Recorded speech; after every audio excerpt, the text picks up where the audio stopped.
तुम आतंकवादियों से मिले हो जो रोज लाखों लोगों को धर्म के नाम पर मरवाते हो? 12वां सवाल, क्या तुम आतंकवादी हो? बात है, हे ईश्वर क्या तुम मूर्ख हो जो हम जैसे नास्तिकों को पैदा किए जा रहे हो? जोर से बजाइए तालियां, बहुत बड़ी बात है। ईश्वर नहीं आएगा, अभी देखना कल FIR भी होंगी तो ईश्वर नहीं आएगा, एजेंट आएंगे। हो सकता है यहाँ बैठे हुए लोगों के खिलाफ कल से वो आ जाए फरमान जारी, सर धड़ से अलग कर दो, तन से जुदा कर दो और हम 10 करोड़ रुपए देंगे। अगली लाइन सुनिए, अभी आखिरी सवाल और पूरी लाइन सुनिए। अब पत्रकार साथियों में जरूर बोलूंगा, ईमानदारी से बोलूंगा, ठीक है? हाँ बाइट दे देंगे, चलो। मैं पेरियार की बेटी, मैंने छोटी उम्र में बहुत दुनिया देखी। मैं पेरियार की बेटी। आपने देखा मैंने ये क्यों उठाए? ये मैंने यहां तक उर्स लिए हैं। पेरियार ने भी ये बाजू ऊपर उड़कर पाखंडवाद की ताबूत में कील ठोक दी।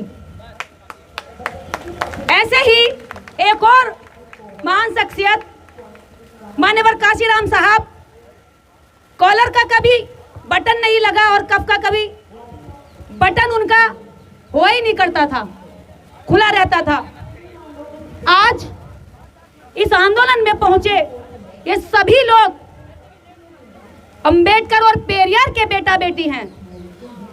ये उस विरासत को बचाने आए हैं जिस विरासत को बनाकर हमारे महापुरुष गए। हमारे महापुरुषों ने किसी के साथ अत्याचार नहीं किया, उन्होंने जिनके साथ अत्याचार हो रहा था उनके साथ न्याय कर दिया। इस वजह से इस देश के वो लोग जो 2 रुपए का धागा अपनी कमर में बांध कर कहते हैं कि हम सर्वश्रेष्ठ हैं, उनकी सर्वश्रेष्ठता को जूते की नोक पे रख दिया। आज इस आंदोलन में पहुंचे मैं उन सभी लोगों का तहे दिल से शुक्रिया करती हूं। नाम नहीं ले सकती, अगर एक का नाम लूंगी तो ये सब नाराज होंगे और नाम की लिस्ट बहुत लंबी हो जाएगी। आप यहाँ से समझना कि मैं एक एक का नाम ले रही हूँ, जितने यहाँ पर खड़े हैं और जो इतने यहाँ से जा चुके हैं, एक एक का नाम ले रही हूँ मैं यहाँ से, उन सब के लिए जो यहाँ पहुंचे और जिन्होंने बिना पहुंचे भी बहुत बड़े बड़े समर्थन और सहयोग भेजे, उन सब का मैं इस दिल की गहराइयों से स्वागत करती हूँ। और अगले आंदोलन के लिए आप सबको चेताती हूँ, चेतावनी देती हूँ कि जाके सोना मत, अभी तो ली अंगड़ाई है, आगे बहुत लड़ाई है। सोना नहीं है, ना मैं सोऊंगी और ना मैं तुम्हें सोने दूंगी, ना मैं डरूंगी और ना मैं तुम्हें डरने दूंगी। ये मेरा वादा है तुमसे।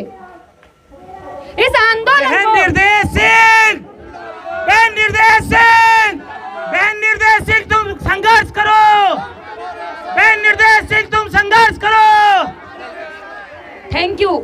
इस मंच पर जितने अतिथि उपस्थित थे, ये वो अतिथि नहीं थे, ये वो अतिथि थे जिन्होंने गांव-गांव जाकर, ये वो सारे अतिथि हैं जो एक रात पहले गांव-गांव जाकर लोगों को समझा रहे थे हम आपके मुद्दे की लड़ाई लड़ रहे हैं। ये वो अतिथि नहीं है कॉलर संभाल कर आगे कहीं दूर से गाड़ी में बैठकर, ये सारे वो जमीनी अतिथि थे जिन्होंने इस देश के दर्द को अपना दर्द मानकर रातों की नींद खोई है। तो मैं इन सबका तहे दिल से शुक्रिया अदा करती हूँ और इस आंदोलन की नींव बताती हूँ कैसे उत्पन्न हुआ, ये कैसे जन्मा।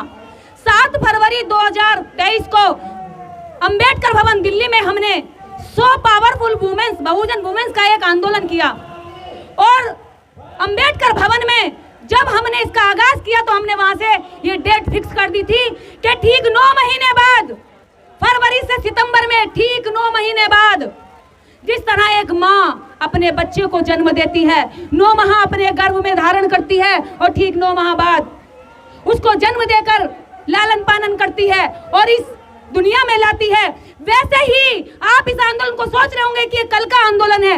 नहीं, इसकी नींव 9 माह पहले अंबेडकर भवन 7 फरवरी 2023 को डाल दी गई थी, इसी दिल्ली की जमीनों पर।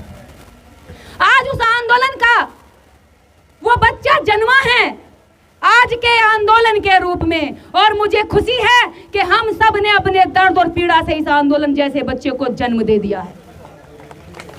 जिस तरह हम अपने बच्चे को लालन पालन करते हैं, जिस तरह हम अपने बच्चे की दवाई करते हैं, खर्चा करते हैं, पैसा लगाते हैं, ऐसे ही इस देश के हर उस व्यक्ति को मैं कह देना चाहती हूँ जो भूमिहीन है, जो सताया गया है, जिस पे जातिवाद की तलवार चली है, जो हमेशा नोक पे रखा गया है, जो हमेशा सामंतियों का शिकार रहा है, उनसे कह देना चाहती हूँ, एक आंदोलन के रूप में एक छोटा बच्चा आज इस देश की राजधानी से इन महिलाओं ने अपने आंदोलन से सफल करके आपको यहाँ से दे दिया है। अब परवरिश करना आपकी बात है, आपकी बारी है। मैं एक दिन भी नहीं रुकूंगी, हर दिन इन 2 मुद्दों को लेकर गांव-गांव जाऊंगी। देहात में खड़ा सबसे लास्ट का आदमी, उसको समझाऊंगी, उसको लेकर आऊंगी। और ये काम करने वाली मैं अकेली नहीं, मेरे साथ इस काम को करने वाले लगभग कई हजार लोग हैं, जिन्होंने इस मेहनत को करके ये साबित कर दिया कि हम सबका सपना इस समाज के लिए सपना है। हमारा सपना वो नहीं है कि हम कहें भैया हिंदू राष्ट्र बना लो, लेकिन सारा संविधान का जो लाभ है वो हम खा भी जाए। और जिनके लिए संविधान बना था, कमजोरों के लिए, जब वो अपने संविधान, अपने अधिकारों की बात करे तो कह दे भावना आहत हो गई, मेरी भावना आहत हो गई, मेरी भावना तो जमीन पे बिलबिला गई, मेरी जमीन पे भावना गिर गई। अरे भावना गिर जाती है, वो भावना आहत गैंग इसी दिल्ली के अंदर सर तन से जुदा कर दो जैसा नारा लगाकर 10 करोड़ का इनाम देती है। अरे शर्म नहीं आती उन लोगों को?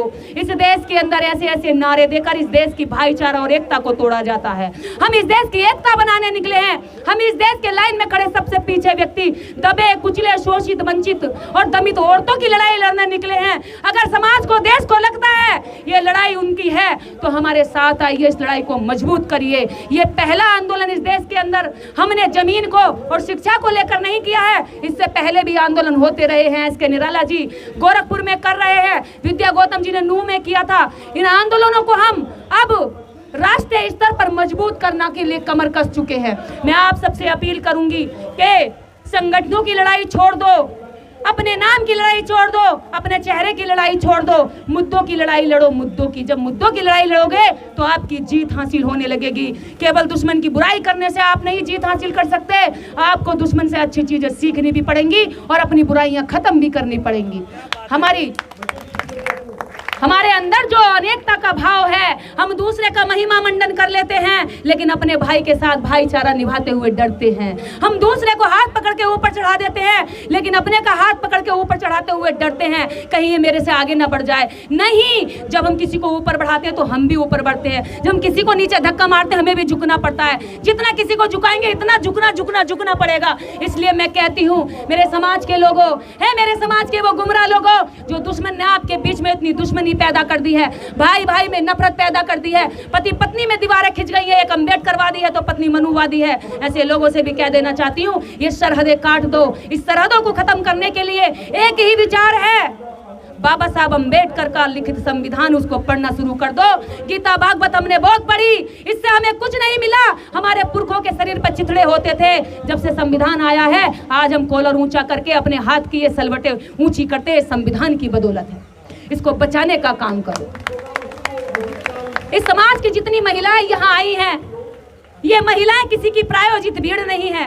ये अपनी रोटी बांध के लाई हैं, अपने घर से पानी लाई हैं। ये वो लोग हैं जो अपना 10-10 रुपया गांठ का किराया खर्च करके यहाँ तक पहुंची हैं। ये वो महिलाएं हैं जिन्होंने जैसे अपने बच्चों के लिए फीस जमा करती हैं, वैसे इन्होंने आज इस आंदोलन के लिए पैसा जमा किया था। और मैं इनसे ये आश्वासन नहीं, पूरा विश्वास दिलाती हूँ, अगर इसी तरह से आप लड़ाई लड़ती रही तो अगला आंदोलन हम बहुत मजबूत करेंगे। और मैं वादा दिलाती हूँ, अगली बार जब आंदोलन होगा तो निर्देश अपनी मांगे पूरी करवा कर ही दिल्ली से हटेगी।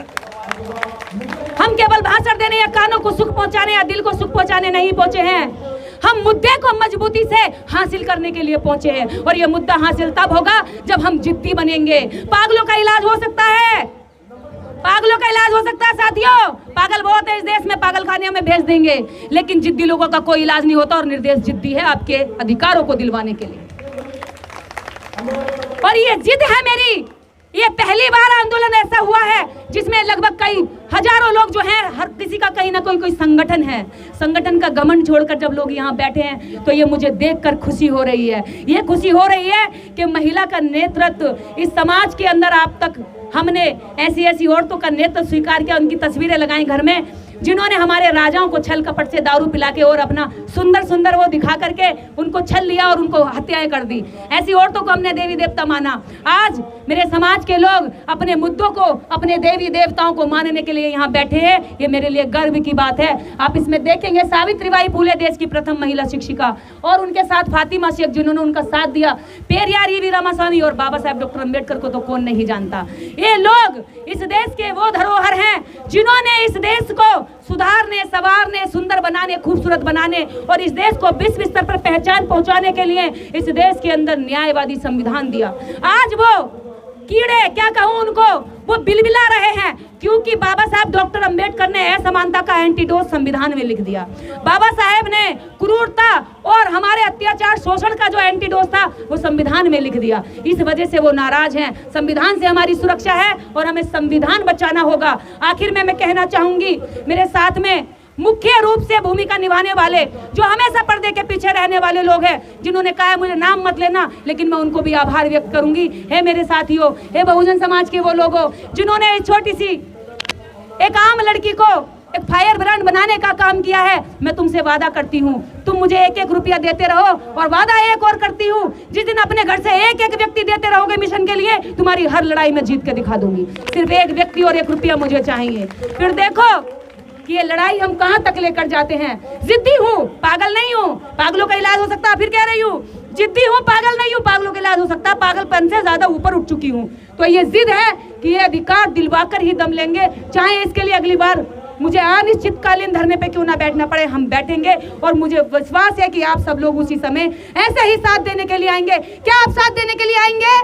हाथ ऊपर उठा के, दोनों हाथ ऊपर उठा के बताएं, क्या सारे लोग साथ देने के लिए आएंगे? क्या हम जमीनों के हकदार हैं? जो जमीन सरकारी है, अरे जो जमीन सरकारी है, हमें बदनाम किया जाता है कि देखो डॉक्टर अंबेडकर ने इधर उंगली दिखा दी, वो जमीन तुम्हारी है। आज तक हमें जमीन ही नहीं मिली। हमारे तो मकान बनाने को जमीन नहीं है, खेत जोतने को जमीन नहीं है, भैंस चराने को जमीन नहीं है, भैंसों के लिए चारा उगाने को जमीन नहीं है। दूसरों के खेतों में हमारी बहन बेटियां जाती है, उनके साथ शोषण होता है। दूसरों के खेत में हमारे लोग मजबूरी में मजदूरी करते हैं, उनके साथ उनसे बेगारी कराई जाती है। क्या हम इस देश के बासिंदे हो करके इस देश पे हमारा कोई हक नहीं है? केवल हम इस देश में हाथ फैलाकर भीख मांगते रहे? शिक्षा के मामले में इस देश के अंदर सबसे ज्यादा शोषण हमारे लोगों का हो रहा है। जो इस देश के अंदर वोट परसेंट ज्यादा है, जिसकी संख्या ज्यादा है, जो तुम्हारे मंदिरों में घंटा बजाकर दुनिया भर का करोड़ों रुपया दान देता है, जो तुम्हारे यहाँ वोट देकर के तुम्हें नेता बनाता है, जो तुम्हारी कंपनियों, फैक्ट्रियों, सड़कों और ये भवनों बनाने में अपना श्रम देता है, उस व्यक्ति का, उस समाज का, उस लोगों का तुमने जी भर के शोषण किया और तुम्हारी आगे भी यही मनसा है। लेकिन हमारी आंखें खुल चुकी हैं। अगर नहीं खुली तो हम खोलेंगे उनको, हम जाकर जगाएंगे कि ये जो अत्याचार हमारे साथ हो रहा है, तुम्हारा बच्चा अलग स्कूल में इंग्लिश पढ़ेगा और हमारा बच्चा अलग स्कूल में हिंदी पढ़ेगा। तुम अपने बच्चे को कहां से कबूतर, हमारे बच्चे को कहां से कबूतर पढ़ाओगे और अपने बच्चे को कहां से कंप्यूटर पढ़ाओगे? ये गद्दारी नहीं चलेगी। तुम हमारे बच्चे को हाथ से हल चलाओगे और अपने बच्चों को हाथ से हेलीकॉप्टर पढ़ाओगे, ये धोखाधड़ी अब नहीं चलेगी। तुम्हारा बच्चा हेलीकॉप्टर पढ़ता है तो हेलीकॉप्टर में बैठने के सपने देखता है, हमारे बच्चे को हल का सपना दिखा दिया और उससे कह दिया तू किसान बन जा। लेकिन किसान भी किसका? जमीन का मालिक कोई और, तू हल चलाता रहे और बूढ़ा होके एक दिन मर जा। ऐसे वादों के साथ, ऐसी झूठी बातों के साथ हमें अब आंखें खोलनी होंगी, हमें जागना होगा। और साथ ही साथ एक बात और यहाँ से आह्वान करती हूँ, इस देश के अंदर, इस दिल्ली के अंदर जो इस मंच का आयोजन किया है, इस मंच के आयोजन में बहुजन बेटियों का हाथ है। इन बहुजन बेटियों को जो कहा करते थे कि ये तो शोषण के लिए बनी है, तो कीड़ी मकोड़ी, इनका तो कोई हक नहीं है, इनको क्या करना है, ये तो जब जवान होंगी तो हमारे हवस का शिकार बनेंगी। ऐसे लोगों के सामने मैं कह देना चाहती हूँ कि ऐसी बेटियां अपने अपने जनपद में हजारों तैयार कर रही हैं। तुम्हारी नाक में न दम हो जाए तो कह देना। ऐसी बेटियां तैयार करूंगी जिनको तुमने हमेशा कीड़े मकोड़े समझा, उनको इतना बहादुर और बलवान बना के खड़ा करूंगी कि वो तुमसे सवाल करेंगे। अभी का सवाल नहीं, 5000 वर्षों का हिसाब करेंगे। और जब 5000 वर्षों का हिसाब होगा तो तुम पैर से लेकर सर तक हमारे कर्ज में डूबे निकलोगे, तुम हिसाब में कहीं पूरा नहीं कर पाओगे। तो मैं अब आखिर में अपनी बात को समाप्त करते हुए पेरियार की जयंती पर आप समस्त देशवासियों को हार्दिक बधाई और पेरियार को नमन करती हूं। और पेरियार को नमन करने के लिए मैं उनके 15 सवाल यहां से दोहराती हूं। पेरियार की बात है तो पेरियार के 15 सवाल तो होने ही चाहिए, जिनके 15 सवाल सुनकर मैं क्या कहूं कि जिनके 15 सवाल सुनकर अभी कभी छूट जाएगी। हो सकता है कि यहाँ से पूरे देश के अंदर कल तहलका मच जाए। वो पेरियार के 15 सवाल पेरियार की बेटी बोलेगी। पेरियार का पहला सवाल, जितने यहाँ मोबाइल है सब रिकॉर्ड कर लें, ये ऐतिहासिक पल होने जा रहा है। पेरियार से कांपने वाली जो धूल में धसे हुए मनुवादी है ना, वो भी थर्राने लगेंगे धूल की तरह। अभी देखना क्या होने जा रहा है। मैं पेरियार की बेटी, पेरियार के 15 सवाल दिल्ली से दोहराती हूँ। पहला सवाल, क्या तुम कायर हो, हमेशा छिपे ही रहते हो, किसी के सामने प्रकट नहीं होते? ये किसको कहा गया है? निर्देश को नहीं कहा गया, ये भगवान को कहा गया है। दूसरा प्रश्न, हे ईश्वर, क्या तुम्हें खुशामद पसंद है, अपनी तारीफ पसंद है, दान दक्षिणा पसंद है, जो लोगों से दिन रात पूजा अर्चना करवाते रहते हो? दूसरा सवाल हो गया। तीसरा सवाल, क्या तुम सदैव भूखे रहते हो, जो लोगों से मिठाई, दूध, हलवा, पूड़ी, खीर, घी खाते ही रहते हो? चौथा सवाल, क्या तुम मांसाहारी हो, जो लोगों से निर्बल पशुओं की बलि चढ़वाते हो? चौथा सवाल अहम सवाल है, हे ईश्वर, क्या तुम मांसाहारी हो, क्या तुम जानवरों की आंत तोजड़ी खाते हो, जो हमेशा तुम बलि मांगते हो और निर्बल दुर्बल पशुओं की बलि चढ़ा करके तुम अपने आप को खुश करवाते हो? पांचवा सवाल, क्या तुम सोने के व्यापारी हो, जो मंदिरों में लाखों टन सोना दबाए बैठे हो? हे ईश्वर, क्या तुम सोने के व्यापारी हो? आज व्यापारियों को भी लग रहा होगा हमसे बड़ा व्यापारी तो भगवान निकला। हे ईश्वर, क्या तुम व्यापारी हो, जो लाखों टन सोने को अपने मंदिरों में दबाए बैठे हो? मैं नहीं कह रही हूँ, पेरियार ने कहा है, लगभग 125 साल पहले कहा है। ये पेरियार की बेटी तो बस दोहरा रही है। इसके आगे सुनिए, हे ईश्वर, क्या तुम व्यभिचारी हो, बलात्कारी हो, जो तुम मंदिरों में देवदासियों को रखते हो और उनकी हड्डियां नन्ही नन्ही उम्र में उनका शोषण करते वक्त तोड़ देते हो? पेरियार कह रहे हैं, मैं नहीं कह रही हूँ। सातवां सवाल, ईश्वर, क्या तुम कमजोर हो, जो रोजाना होने वाले बलात्कारों को बिल्कुल नहीं देख पाते, अंधे हो? पेरियार कह रहे हैं, मैं नहीं कह रही हूँ। हे ईश्वर, क्या तुम मूर्ख हो? हे ईश्वर, क्या तुम मूर्ख हो, जो दुनिया के देशों में गरीबी भुखमरी होते हुए भी अरबों रुपए का अन्न, दूध, घी, तेल बिना खाए ही नदी नाले में और बहा देते हो, बर्बाद कर देते हो, संसाधनों का नाश कर देते हो? नौवां सवाल, हे ईश्वर, क्या तुम बहरे हो? हे ईश्वर, क्या तुम बहरे हो, जो बेवजह मरते हुए आदमी, बलात्कारी होती हुई मासूमों की आवाज नहीं सुन पाते? हे ईश्वर, क्या तुम बहरे हो? निर्देश यहाँ से चीख चीख के अपने समाज के अधिकारों की मांग करती है और तुम उनके अधिकार ही नहीं दे पाते। हे ईश्वर। 10वां सवाल, क्या तुम अंधे हो, जो रोज अपराध होते हुए नहीं देख पाते हो? अंधे भी हैं। इसके आगे 11वां सवाल, क्या तुम आतंकवादियों से मिले हुए हो? क्या बड़ी बात कही है। हे ईश्वर, क्या तुम आतंकवादियों से मिले हुए हो? किसी व्यक्ति से बात नहीं हो रही है यहाँ पर, सीधी ईश्वर के साथ पेरियार के सवाल हो रहे हैं और बीच में कोई आएगा तो ये खबरदार, यहाँ भगवान से सीधी बात हो रही है, बीच में किसी को आने की जरूरत नहीं है। अगर वो भगवान का एजेंट बन के आना चाहता तो आ जाए, फिर सारे केस मुकदमे हम उस पर करेंगे। इसके बाद, क्या तुम अंधे हो, जो अपराध को होते हुए नहीं देख पाते? क्या तुम आतंकवादियों से मिले हुए हो, जो रोज धर्म के नाम पर लाखों लोगों को मरवाते हो? हे ईश्वर, क्या तुम आतंकवादियों से मिले हो, जो रोज लाखों लोगों को धर्म के नाम पर मरवाते हो? 12वां सवाल, क्या तुम आतंकवादी हो? क्या तुम आतंकवादी हो, जो चाहते हो कि लोग तुमसे डरें? डिस्क्याऊं ऐसे करता है ना आतंकवादी, मार दूंगा, नोक दिखाता है, तलवार दिखाता है, चाकू छुरी दिखाता है और कहता है चाकू छुरियां तेज करा लो। यानी कि आतंकवादी का मकसद होता है कि लोग मुझसे डरें, मुझे माने, यह हत्याएं करता है। भगवान भी ऐसे ही करता है कि मुझे मानो, और उसे ना मानो तो लोगों को मारा जाता है। आज देश के अंदर जबरदस्ती जय श्री राम भी बुलवाया जा रहा है, आप देख रहे होंगे, मॉब लिंचिंग हो रही है। इसका अगला 13वां सवाल, क्या तुम गूंगे हो, जो एक भी शब्द नहीं बोल पाते, लेकिन करोड़ों तुमसे लाखों लोग सवाल करते और एक भी जवाब नहीं दे पाते? मैं अभी यह 15 सवाल कर रही हूँ, अगर ईश्वर मुझे एक भी सवाल का जवाब दे दे तो मैं मान जाऊंगी कि इस देश में, इस दुनिया में कोई ईश्वर है, वरना बीच में कोई उसका दलाल बन के मेरा सामना ना करे। इसके बाद 14 सवाल, क्या तुम भ्रष्टाचारी हो, जो गरीबों को कभी कुछ नहीं देते, जबकि गरीब पशुपत काम करके कमाए गए धन की पाई तुम्हारे ऊपर न्यौछावर कर देता है? कितनी सोचने वाली बात है। क्या तुम भ्रष्टाचारी हो? इस बात को अधिकारी कर्मचारी बहुत अच्छे से समझ रहे होंगे, क्योंकि जब हम काम करते हैं तो सरकारी योजना में भ्रष्टाचार होता है। अमीर ले जाते हैं गरीब का कार्ड बनाकर। आज भी हजारों लोग ऐसे हैं जो नौकरियां कर रहे हैं। एक तो एमपी बन गई एससी का सर्टिफिकेट बना करके। तो भगवान भी मिला हुआ है इन भ्रष्टाचारियों के साथ कि इन्हें भ्रष्टाचार करने के लिए कहता है कि जा एससी का सर्टिफिकेट लगा ले, जो ओबीसी का सर्टिफिकेट लगा ले और इनका धन और इनकी सीट छीन के ले जा, इनको लूट के ले जा। तो ये सवाल भगवान से हो रहे हैं, भगवान क्या तुम भ्रष्टाचारी हो जो तुम सारे काम अमीरों के लिए करते हो और गरीबों के लिए कुछ नहीं करते हो? 15वां सवाल, सबसे बड़ा सवाल, क्या तुम मूर्ख हो जो हम जैसे नास्तिकों को पैदा किए जा रहे हो? वाह क्या बात है। हे ईश्वर, क्या तुम मूर्ख हो जो हम जैसे नास्तिकों को पैदा किए जा रहे हो? जोर से बजाइए तालियां, बहुत बड़ी बात है। ईश्वर नहीं आएगा, अभी देखना कल एफआईआर भी होंगी तो ईश्वर नहीं आएगा, एजेंट आएंगे। हो सकता है यहाँ बैठे हुए लोगों के खिलाफ कल से वो आ जाए फरमान जारी, सर धड़ से अलग कर दो, तन से जुदा कर दो और हम 10 करोड़ रुपए देंगे। अगली लाइन सुनिए, अभी आखिरी सवाल और पूरी लाइन सुनिए। क्या तुम मूर्ख हो जो हम जैसे नास्तिकों को पैदा किए जा रहे हो, जो तुम्हें रात दिन खरी खोटी सुनाते हैं और तुम सुनते रहते हो, तुम्हारे अस्तित्व को नकारते हैं और तुम उसको चुपचाप बैठकर देखते रहते हो।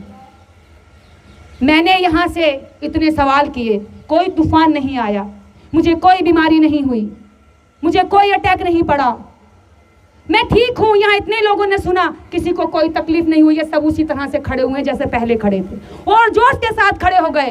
पहले हमें इंसान बनना है, हमें भगवान की जरूरत ही नहीं पड़ेगी, हम एक दूसरे से प्रेम कर सकते हैं।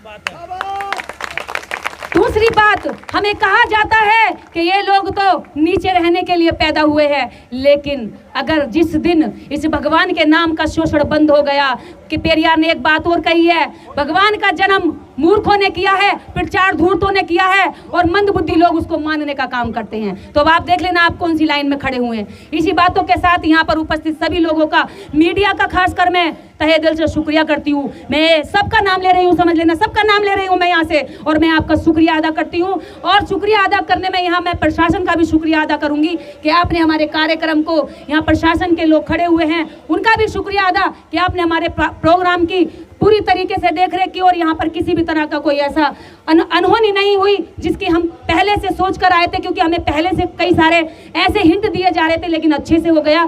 सभी लोग